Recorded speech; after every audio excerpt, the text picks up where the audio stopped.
तो आज के वीडियो में ये देखना हमें सीखना है रेडियो स्टेट को किस तरह से यूज करना है और रेडियो स्टेट को कैसे यूज करेंगे और जिससे हमें ये पता लगेगा रेडियो स्टेट में रेजिस्टेंस हमारा किस तरह से अगर बढ़ रहा है रेजिस्टेंस तो लाइटिंग बल्ब का लाइटिंग का क्या प्रभाव पड़ रहा है। और हम इसके साथ में आज एम्पीयर मीटर को भी कनेक्शन करके दिखाएंगे कि मेरा करंट क्या हो रहा है। अगर रेजिस्टेंस कम हो रहा है तो मेरा करंट क्या हो रहा है, अगर रेजिस्टेंस बढ़ रहा है तब मेरा करंट क्या है।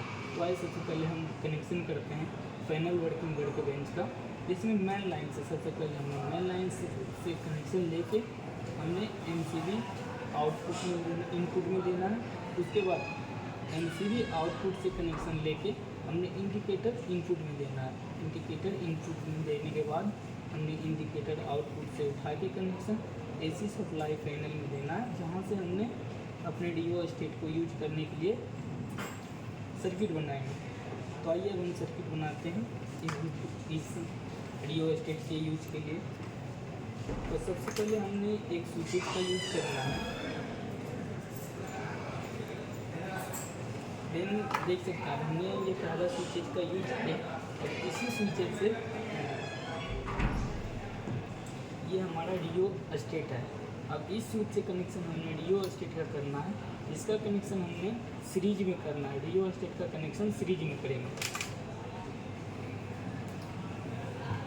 तो हमने डीओ स्टेट का कनेक्शन भी हमने सीरीज में कर दिया। जस्ट अब ये जो मेरा डीओ स्टेट है साइंटिफिक देख, अब इसका कनेक्शन हमने करना है सीरीज में। तो सीरीज में कनेक्शन करने के लिए जस्ट हमने जहाँ से फेस दिया डीओ स्टेट में वहीं से हमने फेस उठाया और यहाँ से दे दिया इसमें। और इसके साथ ही अब इसी में यहाँ से करंट आएगा और इससे करंट वापसी इसमें देंगे हम। फिर यहाँ से उठा के हमें एम्पीयर मीटर में लगाना है, तब मेरा एम्पीयर मीटर सीरीज में होएगा। तो अभी हम यहाँ से उठाए लगाए फिर डीओ स्टेट से लेके और फिर जस्ट इसके साथ ही डीओ स्टेट से उठा के हमें करंट इस एम्पीयर मीटर में देना है जो लोड में देना है। मेन सप्लाई के लिए हमें डायरेक्ट यहाँ से सप्लाई देना है जो इंडिकेट करता है। तो हमने इस लोड में दे दिया। अब इसके साथ हमने बल्ब को ऐड करना है। तो बल्ब को ऐड करेंगे तो इस बल्ब जो है ये भी एम्पीयर मीटर और डीओ स्टेट के सीरीज में ही लगेगा। तो बल्ब के जस्ट हम भेज दे दिए यहाँ से उठा के, कनेक्शन सीधा गया। अब बल्ब ऐसे जलेगा नहीं, ओपन नहीं हुआ, तो इसके लिए हमने न्यूट्रल बल्ब को देना है। तो हमने बल्ब को न्यूट्रल दे दिया। अब अभी मेरा ये एम्पीयर मीटर जो है लोड के लिए तो तैयार हो गया, लेकिन इंडिकेशन के लिए ये तैयार नहीं हुआ। तो अब हम एम्पीयर मीटर को इंडिकेशन के लिए तैयार करना है। तो हमने सप्लाई को लाइन से लाइन में कनेक्ट कर दिया और न्यूट्रल को न्यूट्रल से कनेक्ट कर दिया। तो अब देख सकते हैं कि मेरा सर्किट बन चुका है। अब इसमें हमने फेस देके ये चेक करना है कि डीओ स्टेट किस तरह से वर्क करता है। तो आइए अब हम इसमें फेस देते हैं। देन हमने इसमें फेस दे दिया। इसमें इंडिकेशन इसलिए नहीं कर रहा क्योंकि ये मेरा एमसीबी जो है अभी ऑफ है। तो अब हम एमसीबी ऑन करते हैं। एमसीबी ऑन कर दिए और अभी आप देख सकते हैं यहाँ पे कोई भी हमारा करंट नहीं दिखा रहा है। बल्ब को ऑन करते के साथ यहाँ पे कुछ करंट का लोड दिखाएगा, देख सकते हैं। अब बल्ब को जब हम ऑन किए तो यहाँ पे मिनिमम 380 मिली एम्पियर दिखा रहा है करंट। तो अब हम आते हैं डीओ स्टेट में। डीओ स्टेट में देख सकते हैं ये वर्क है।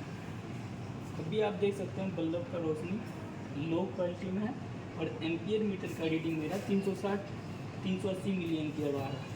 तो इसका मतलब क्या हम समझेंगे कि ये जो रेजिस्टेंस है, ये जो रॉड है इसमें रेजिस्टेंस अधिक है, जिसके कारण करंट वहाँ पे कम जा रहा और बल्ब की रोशनी कम हो रही है रेजिस्टेंस अधिक होने के कारण।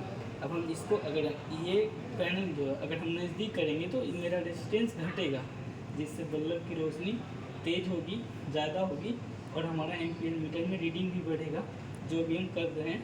अब देखिएगा, देख सकते हैं आप रीडिंग बढ़ रहा है। 380 से 390 हुआ और जस्ट बल्ब का भी रोशनी धीरे धीरे बढ़ रहा है।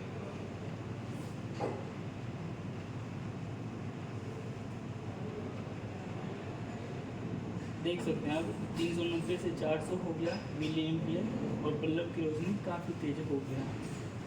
देन इससे ये पता चल रहा हमें कि रेजिस्टेंस जो है अगर कम होगा तो बल्ब की रोशनी बढ़ेगी और करंट हमारा बढ़ेगा।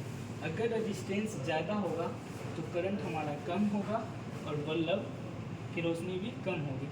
तो इस प्रैक्टिकल से हमें यही सीखने के लिए नॉलेज मिला कि अगर मतलब फॉर्मूलिक है तो हमें रेजिस्टेंस अगर ज़्यादा होगी तो करंट हमें कम मिलेगा, यानी कि वोल्टेज कम मिलेगा और वही बल्ब की रोशनी कम लाइट करेगी। और देन अगर रेजिस्टेंस ज़्यादा होगा तो बल्ब की रोशनी कम होगी, लेकिन रेजिस्टेंस कम होगी तो बल्ब की रोशनी बहुत ज़्यादा होगी और रेजिस्टेंस ज़्यादा होगा तो बल्ब की रोशनी कम होगा। तो फाइनली आप देख लिए, मिलते हैं अब नेक्स्ट वीडियो में।